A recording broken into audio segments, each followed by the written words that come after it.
안녕하십니까? 이번 시간은 제4장 가족생활 주기와 관련된 가족 문제의 마지막 챕터인 성인기의 가족 문제와 노년기의 가족 문제에 대해서 강의를 시작하도록 하겠습니다. 여러분들이 마지막 제4장 챕터를 끝내고 나면 아마 가족 상담에 대한 개념이 어느 정도 파악이 되시고 이해가 가능해지실 것입니다. 자, 여러분 힘드시겠지만 마지막 시간 3차 시 다시 파이팅 하면서 강의를 시작하도록 하겠습니다. 성인기의 가족 문제에서는 성인기를 맞이한 개인은 지금까지 획득한 모든 것을 통합해서 부부와 부모로서 관계를 형성하는 것이 필요합니다. 이 시기에 가족의 중요한 과제는 자신을 대인관계의 적절한 위치에 놓는 것입니다. 집단으로서 가족은 필연적으로 가족적 지위가 발생하는데 부부관계에서는 상호 보완적이지 못하고 어느 한쪽에 고착되거나 그렇게 된다면 많은 문제가 예상됩니다. 여기서는 그와 같은 세력을 둘러싼 문제로 아내 구타 가족과 알코올 중독 가족을 살펴보기로 하는데요. 습관적인 어떤 폭력 관계 속에서는 가해자와 피해자는 모두 원가족 속에서 발생되는 경우가 많습니다. 따라서 그것이 학습되거나 가정 안에서 전이되거나 아니면 전수되는 경우가 많습니다. 그러므로 역할관계를 자신들이 가족 속에서 반복하고 학습하는 경우가 많으므로 이러한 그 가족 안에서 순환 관계 안에서 관계의 어떤 가해자, 피해자 이런 것들이 이루어지는 경우가 많습니다. 성인기의 가족 문제에서 성인기를 맞이한 개인은 지금까지 획득한 모든 것을 통합해서 부부와 부모로서의 어떤 걸맞는 관계를 형성하는 것이 필요합니다. 이 시기의 가족 문제에서 중요한 과제는 자신을 대인관계의 적절한 위치에 놓는 것인데요. 집단으로서의 가족은 필연적으로 가족적 지위가 발생하게 됩니다.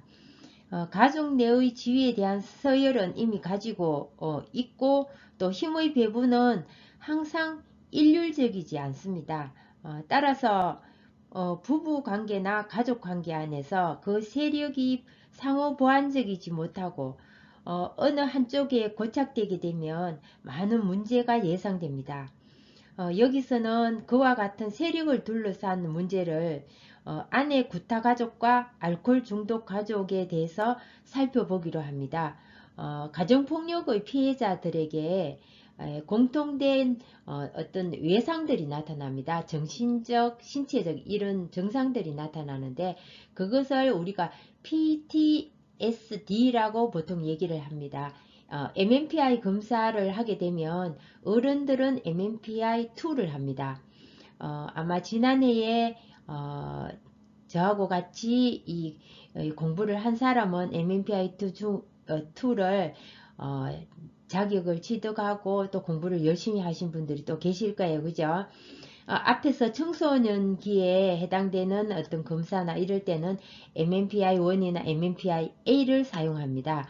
자, 그러면 이러한 것들은 1960년대 아동학대에 관한 관심이 시작되었고 학대에 수반되는 정신적 후유증에 관한 연구가 이렇게 발단이 되었습니다. 그리고 1970년 이후에 PTSD의 한 형태로 인정을 받게 되었는데요. 이 PTSD라는 것은 미국에서 시작된 여성운동의 성폭력 피해센터를 설치하게 되면서 성폭력에 의한 정신변용이 주목받게 되었습니다.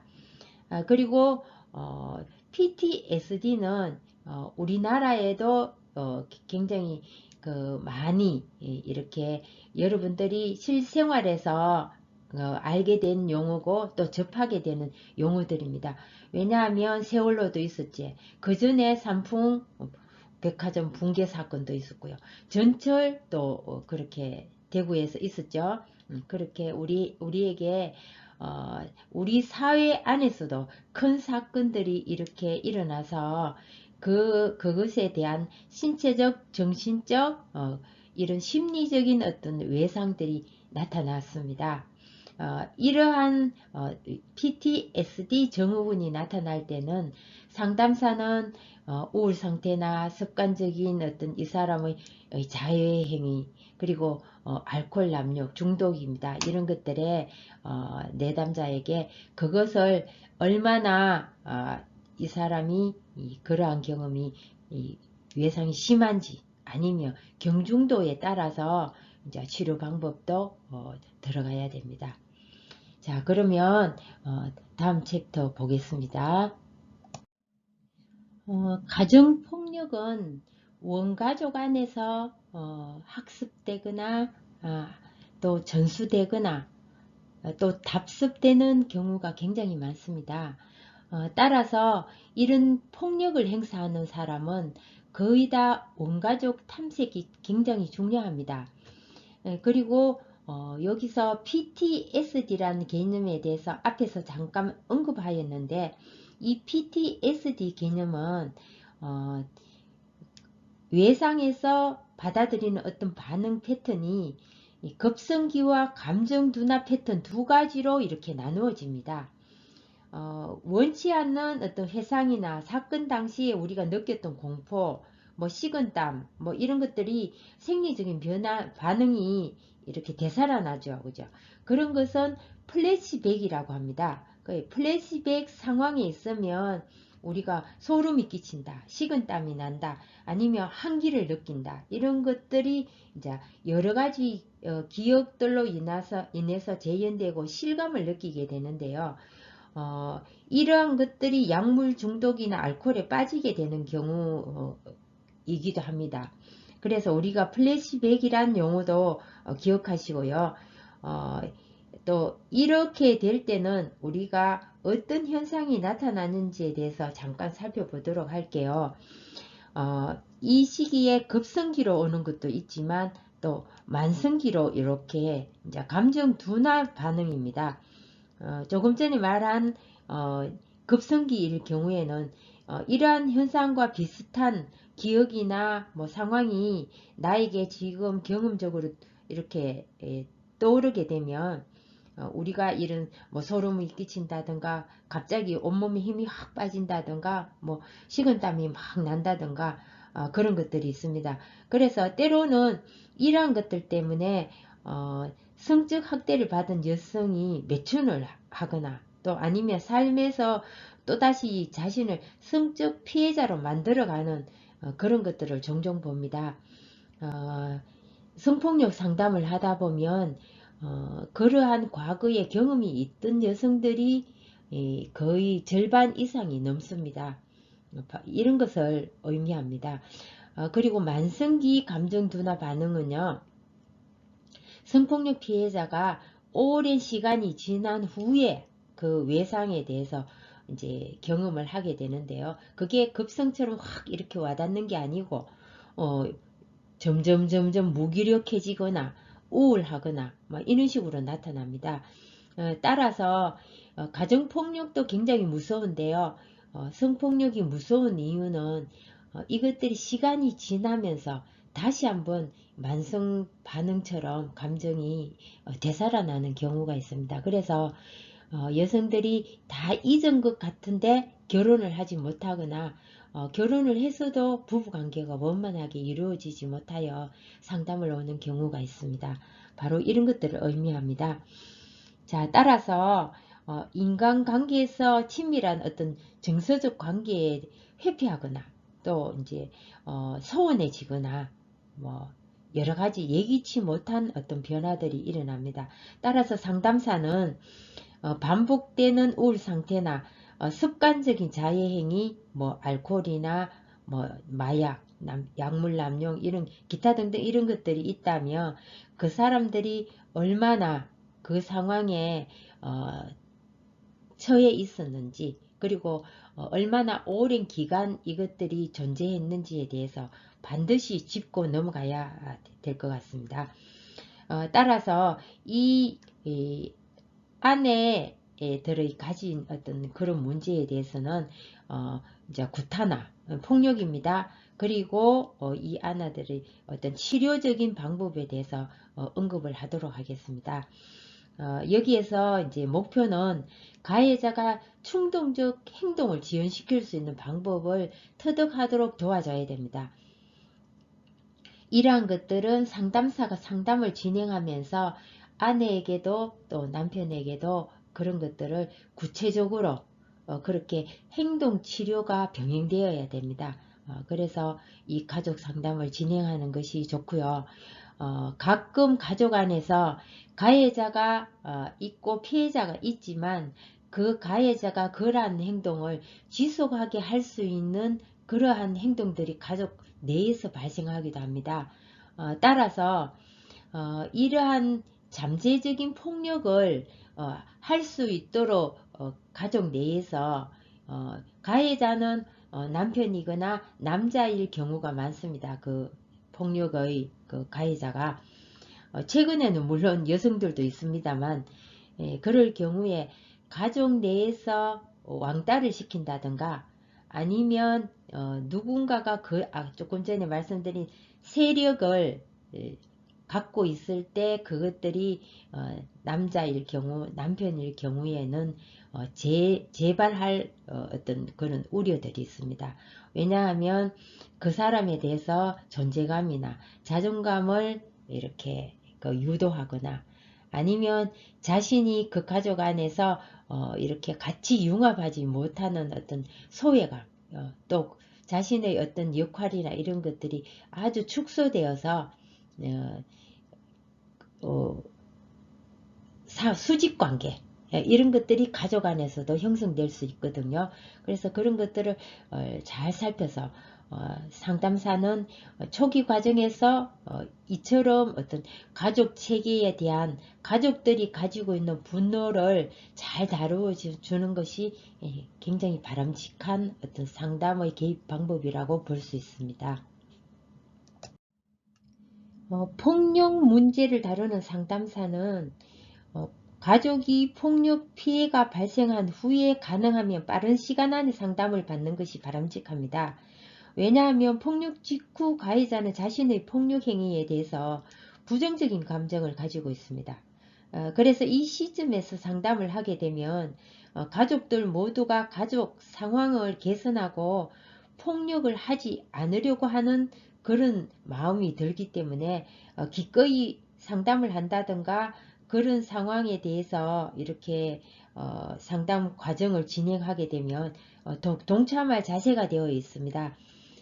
다시 말해서 자발적인 상담이나 자세들이 이루어질 수 있는데 시기가 한참 지난 후에 상담을 진행하게 되면 비자발적으로 이렇게 이루어져서 상담에 대한 참여 동기나 또 행동에 대해서 교정하고 싶은 이런 생각이 거의 희박하게 됩니다. 책의 관점에서 볼 때 여기에서 상담사는 가족 폭력의 가족과 상담할 때 그죠? 목표를 가지되 이 사람들이 자극 도발 반응이라는 도식을 밑에 지금 여러분 보이시죠? 예, 그 표를 보면서 설명을 하겠습니다. 폭력을 상황을 폭력에 대한 상황을 이해하는데 요렇게 단계적으로 이루어지는 경우가 많습니다. 왜냐하면 감정의 변화가 처음에는 긴장이 되고 그리고 발생이 되고 그리고 가해자는 후회하고 또 피해자는 선처를 호소하고 보통 우리가 어떤 그 가정폭력을 당했을 때 교도소를 간다든가 처벌을 받는다든가 이렇게 하기 전에 가정보호사건이라고 있습니다. 가정폭력특별법에는 긴급조치 1호, 2호, 3호, 4호, 5호도 있고요. 이런 것들이 있습니다. 그거는 다음 기회가 있을 때 한 번 더 제가 설명을 드리겠습니다만 보통 아내를 구타할 때 이런 것들이 이루어지면 제일 처음 우리가 1366에 전화를 하죠. 가정폭력, 성폭력 모두 다 긴급 상황, 긴급 위기 상담을 할 수 있는 곳이 1366입니다. 1366은 또 우리나라에 18개가 있고요. 그것은 그 여성을 안전하게 보호하기 위해서 초기 면담을 하고 바로 쉼터로 연계시킬 수 있습니다. 보호시설이 있거든요. 그런 것도 이제 나중에 공부를 하면서 여러분들에게 또 구체적으로 알려드리겠습니다. 그 경북 1366은 지금 김천에 존재합니다. 자, 그리고 폭력적인 행동은 허용되지 않는다는 것을 가족에게 주지시켜 줘야 되고요. 또 상담사와 가족은 가해자가 스스로 폭력 행동을 다스리는 방법에 대해서 이것을 자기가 조절하지 못한다면 법적인 책임을 물을 수도 있다는 사실을 분명히 밝히고, 가끔 상담을 진행하면서 저는 서약을 하라고 합니다. 서약서를 둘 다 어떻게 하지 않겠다. 그리고 그거에 대해서 이렇게 서명 이런 것까지도 상담 과정에서 저는 가끔 진행하기도 합니다. 일종의 자신들의 약속이죠, 약속. 자, 그리고 이런 것들을 하면서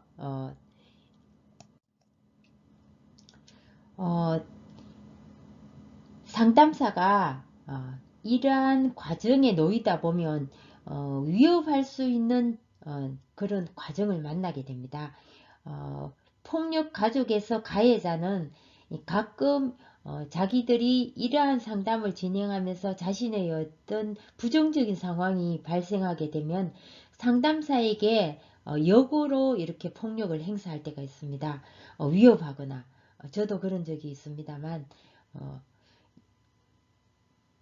그거는 수업 시간 때 다시 말씀을 드리겠습니다. 자, 그래서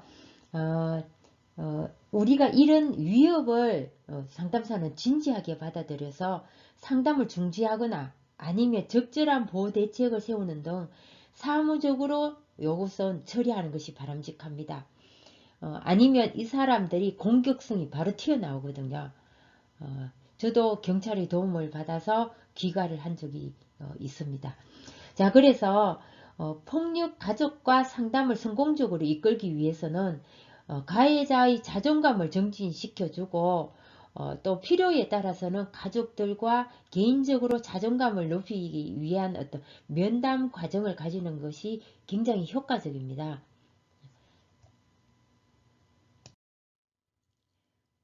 폭력 문제를 다루는 상담사는 가해자가 현재도 폭력을 행사하는지 그 부분에 대해서 면밀하게 파악하는 것이 중요합니다.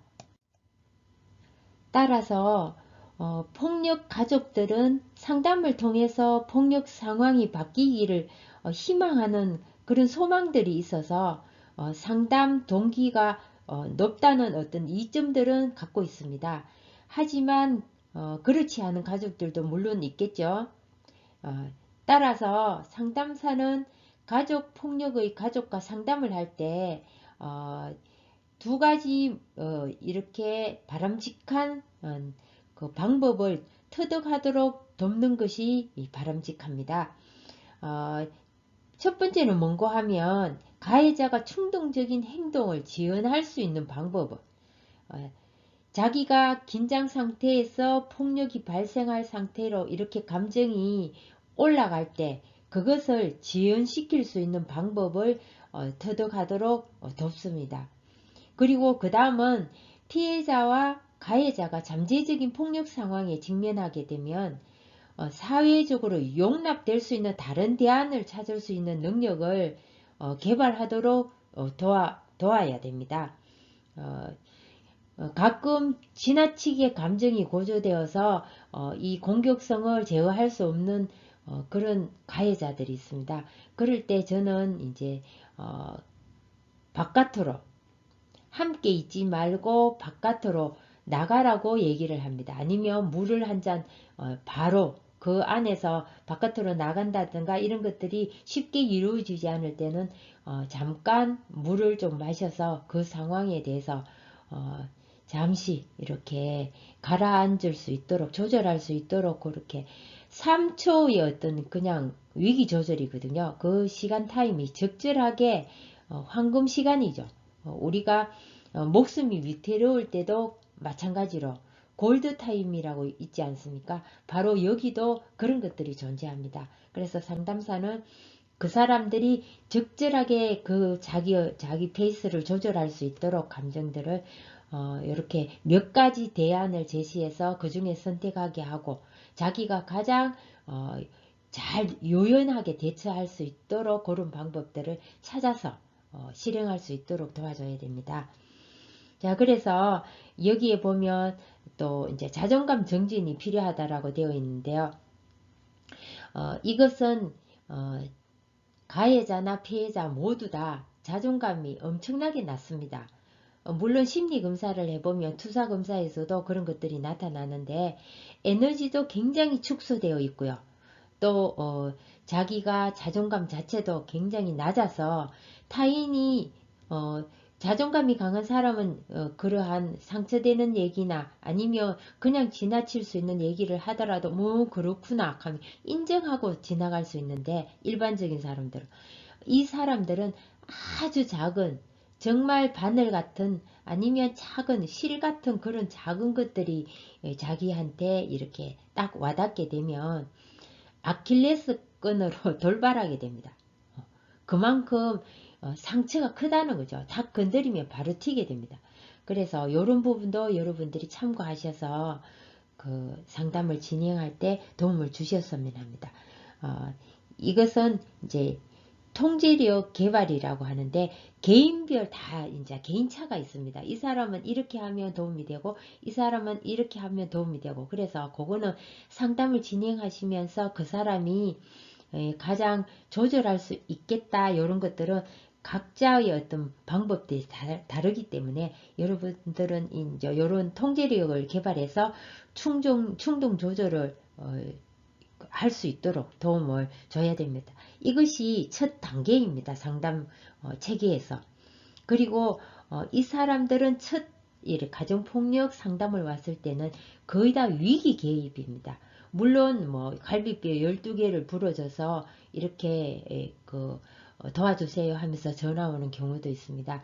그럴 때는 예를 들어 뭐 위기 상담일 경우에는 전화를 3개 연결해서 이렇게 상담을 진행하기도 합니다. 하나는 뭐 119 왜냐하면 병원으로 바로 이제 그분을 옮겨가야 되고 하나는 가해자가 따라올 수 있기 때문에 경찰의 어떤 보호 조치 그리고 우리 이제 그 위기 상담의 상담사가 따라갑니다. 그래서 세 단계가 함께 이루어지는 상담이 진행될 수도 있고요. 또 이제 이런 그 위기 개입 상담사는 가족들이 굉장히 예민하게 이렇게 반응을 하기 때문에 지나치고 감정적으로 치우치지 않도록 그리고 그러면서 그 동안에 표현하지 못했던 감정들을 표출할 수 있도록 이렇게 조절하고 이해시키고 도와줘야 합니다. 참 어려운 상담이죠. 네. 알코올 중독자 부부는 거의 다 그들은 서로의 어떤 진실한 만남을 경험하지 못했거나 오히려 만나는 것을 두려워하는 경우가 많습니다. 따라서 의사소통이나 대화의 단절이 많고요. 서로가 영향을 받는 어떤 유기체적 관계이면서도 서로가 그거에 대해서 굉장히 부정적인 감정을 소유하고 있습니다. 따라서 알코올 치료의 어떤 경우에도 가족의 협력이 절대적이고 또 알코올 치료 중에서도 배우자의 치료적 개입이 굉장히 필요합니다. 따라서 가족 역동의 이해와 개선, 조정 이런 것들도 필요하고요. 또 알코올 중독 환자의 배우자는 고통받는 자, 그리고 조정하는 자, 망설이는 자, 처벌하는 자로 분류해서 개입 방식을 달리합니다. 어, 알코올 문제를 가진 가족에게는 심리 교육적 개입 방법이 필요합니다. 어, 그리고 이러한 것들은 가족 구성원의 알코올 환자가 가지는 어떤 기능적 장애를 교정하고 보완할 수 있는 상호 작용이 환경적으로 조성이 되어야 이런 것들이 원활하게 다시 말해서 회복할 수 있습니다. 알코올 중독자는 가족 전체나 또 아니면 가족에게서 서로 이렇게 영향을 미치고 받고 하는 그런 것들이 있으므로 그것에 대한 고려가 수반되어야 됩니다. 그리고 개인 상담과 가족 상담을 병행해서 하는 것이 효과적이거든요. 또 가족에 의한 이런 그 개입이 치료적 개입이 필연적이고 또 이제 그 가해자는 음주 패턴을 재현하거나 강화하지 않도록 가족 환경을 가족들이 함께 조성을 해야 됩니다. 치료적 개입 시 가족 상호작용에서의 몇 가지 이해 상황이 필요한데요. 한번 살펴보기로 하겠습니다. 첫째, 알코올 중독은 가족 체계에 상당한 스트레스를 유발할 수 있습니다. 그래서 이런 것들을 어느 정도 이해를 하고 상담에 참여하게 되면 조금 감정을 조절할 수 있습니다. 두 번째는 알코올 중독자에게 미칠 수 있는 영향을 이해해야 됩니다. 그들이 가지고 있는 기본적인 감정이나 그리고 그 사람들이 가지고 있는 가치관, 상황 뭐 이런 것들에 대한 이해입니다. 그리고 세 번째 또 현 세대에서 다음 세대로까지 이어질 전수될 수 있는 것들이 있습니다. 그래서 이것을 굉장히 습득할 수 있도록 다시 말해서 인지할 수 있도록 이렇게 해서는 안 되겠구나. 어, 가족 중에 누군가가 그것을 그대로 유전처럼 반드시 한 명이 그런 가족이 발생한다라고 보통 그렇게 얘기를 하고 주의를 주고 있습니다. 그래서 이 알코올리즘이 굉장히 무섭습니다. 그리고 네 번째, 알코올 중독자의 치료에 대한 가족의 참여는 밝은 예우를 기대할 수 있다라고 이런 부분도 또 치료적인 개입에 전 가족이 동참했을 때는 회복할 가능성이 많습니다. 알코올 중독의 가족에서 마지막 심리 교육적 접근에 대해서 말씀드리겠습니다. 알코올리즘을 가진 가족들은 심리 교육적 접근이라는 것은 일종의 자신들이 어떤 학습적인 부분입니다. 교육이라는 것은 거의 다 코칭이거든요. 그래서 이런 부분이 필요한 것은 행동의 어떤 그런 것들을 치료하기 위해서, 교정하기 위해서 그렇게 이루어집니다. 자, 한번 살펴볼게요. 가족이 심리교육적 개입에 대한 이 기대를 높이도록 하는 도입 단계, 그리고 가족에 대한 지지적 합류 단계, 정서적인 융합입니다. 그리고 순환적 질문 기법을 사용하여 호소하는 문제에 대해서 가족 스스로 자신들의 상호작용을 이해할 수 있도록 돕는 통찰 단계라고 하는데요. 이 통찰 단계까지 이루어진다면 절반은 이미 상담이 어느 정도 이루어진다라고 할 수 있습니다. 이 통찰하는 게 어렵거든요. 그리고 순환적 질문 기법이라는 것은 우리가 문제 해결 상담에서 질문 기법을 많이 사용하는데요. 여기에서 우리가 상담 이론과 실제에 대한 어떤 과목에 대해서 여러분들이 공부했다면 아마 지금 이렇게 나오는 얘기들이 이런 얘기구나 라는 것을 어느 정도 이해할 수 있을 것입니다. 자, 그리고 알코올 문제에 대한 전문적인 견해를 듣거나 의견을 나누는 정보 교환 단계거든요. 그래서 이런 부분도 상담사가 전문적인 어떤 그런 것들 기술이 테크닉이 어느 정도 있어야 됩니다. 그래야지 이럴 때 개입을 해서 이 사람에 대한 정보나 또 아니면 제언이나 이런 것들을 나눠줄 수 있고 함께 그것에 대해서 서로 교환하고 또 하나씩 체계적으로 이루어 나갈 수 있는 것들이 됩니다. 그리고 해결이나 대처 방법을 나누는 문제 해결 단계. 요거는 뭐 위에 있는 그런 것들 정보 교환 나누면서 하면 됩니다. 그리고 가족이 가진 대처 자원을 검토하는, 가족이 가지고 있는 그 자원입니다. 여러 가지 있겠죠. 자원들도 여러분들이 상담을 진행하면서 지지자원, 보호자원, 위기자원 이런 것들을 가려서 이 사람이 이럴 때는 이런 것은 위기는 사용하면 안 되고, 또 보호되는 것은 이 사람에게 좋은 것을 그죠? 그 사람에게 에너지원으로 이렇게 추가될 수 있고, 그것을 자기가 수용할 수 있고, 이렇기 때문에 도움이 됩니다. 자, 그런 것들을 찾아서 하나씩 찾아서 인식하도록 하고 활용할 수 있도록 가족 모두에게 함께 병행하고 융합할 수 있도록 변화해 나갈 수 있도록 그렇게 상담을 진행해야 됩니다. 그리고 초기 가족 면담은 가족 문제를 풀기 위한 각자의 역할을 이해해야 됩니다.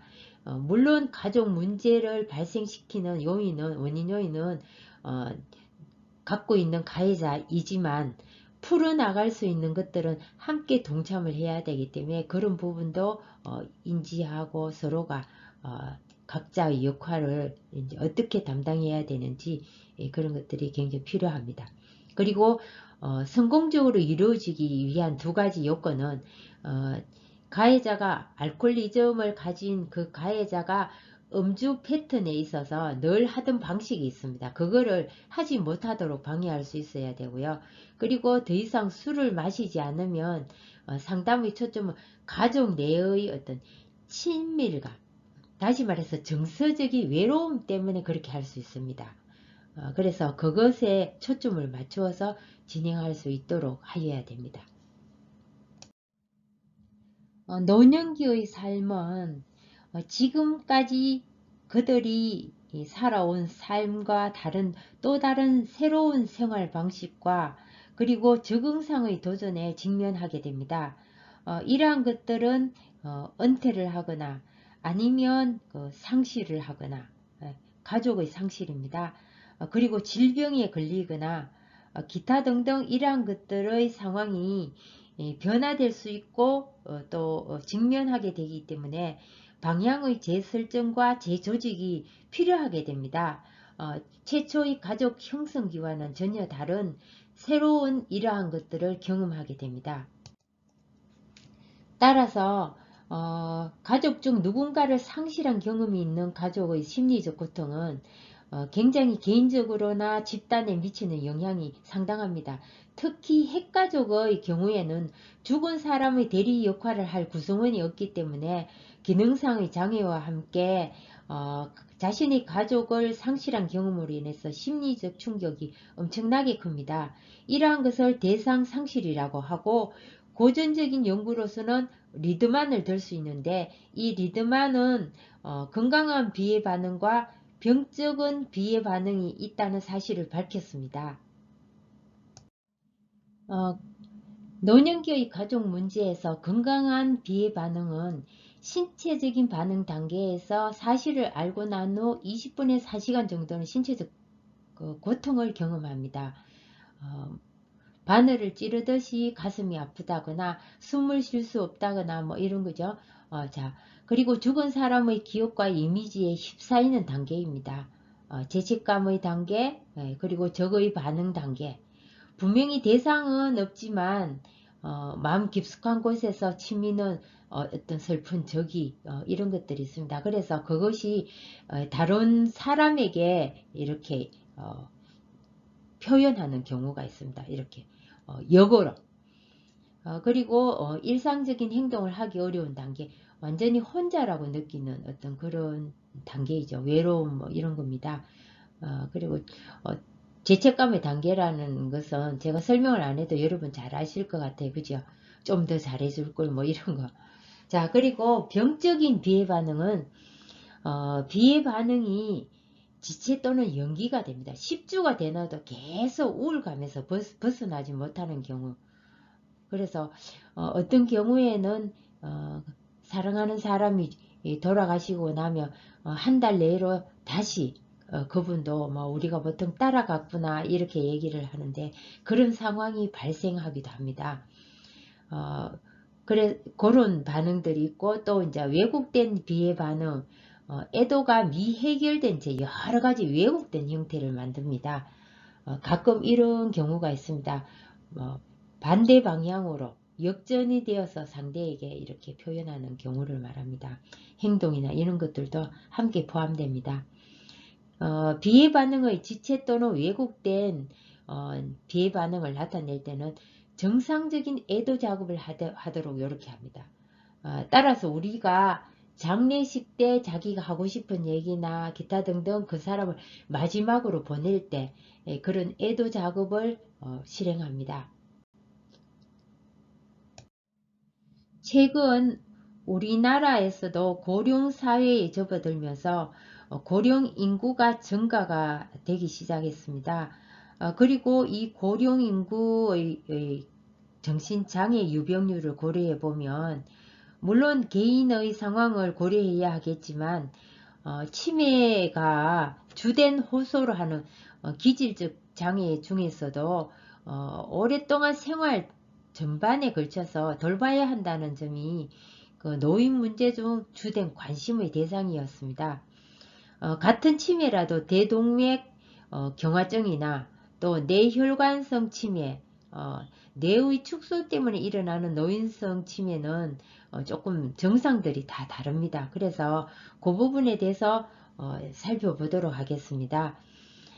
그리고 여러분들이 지금 굉장히 보통 25분에서 28분 사이에 제가 그 수업을 끝내는데 알려드릴 게 너무 많다 보니까 설명 시간이 축소했는데도 길어지고 있습니다. 그죠? 그래서 짤막하게 간단하게 설명을 해드리도록 하겠습니다. 황혼의 만남인데요. 그냥 그림으로 보고 지나가시도록 하겠습니다. 먼저 뇌혈관성 치매에 대해서 알아보겠습니다. 뇌혈관성 치매는 노인성 치매와는 구별되는 몇 가지 특징을 가지는데 첫째로 기억장애가 심하지만 이해력이나 판단력은 남아 있습니다. 그 지적 능력 저하가 일어나는 것은 아닙니다. 그리고 두 번째는 지적 기능의 저하에도 원래의 인격적 특징은 계속 유지됩니다. 뭐 타인에 대한 배려나 수치심 뭐 이런 것들도 그대로 남아 있습니다. 그리고 세 번째 병에 대해서 인식하고 몸이 부자유스럽습니다. 우리가 보통 그 중풍이라고 얘기를 하죠. 이제 그런 것들이 신체적으로 나타날 수 있는 것들입니다. 따라서 몸이 부자유하고 기억력이 저하되거나 그렇긴 하지만 다른 사람에게 피해를 주는 것에 신경을 쓸 수 있습니다. 그리고 네 번째는 감정의 장애를 보입니다. 감정이 조금 불안정하고 또 화를 잘 내고 또 쉽게 눈물을 흘리고 이런 것들이 나타납니다. 그리고 다섯 번째로 보면 언어나 행동, 인식의 상실로 인해서 부분적으로 움직이지 못하는 경우가 있습니다. 바로 이제 신체 장애들이 일어날 수 있습니다. 그리고 이러한 사람들은 초기에는 발병할 때 두통이나 어지럽다고 이렇게 얘기하는 것들이 많습니다. 그리고 기억력이 저하되죠. 그래서 최근에는 젊은 사람들도 이런 현상이 일어나는 경우가 있어서 우리가 건강검진을 꼭 받아라고 얘기를 합니다. 그리고 그 밖에 뭐 손발이 저린다거나 뭐 또 수면장애는 현대 사람들이 많이 겪는 어떤 그런 장애이기도 합니다.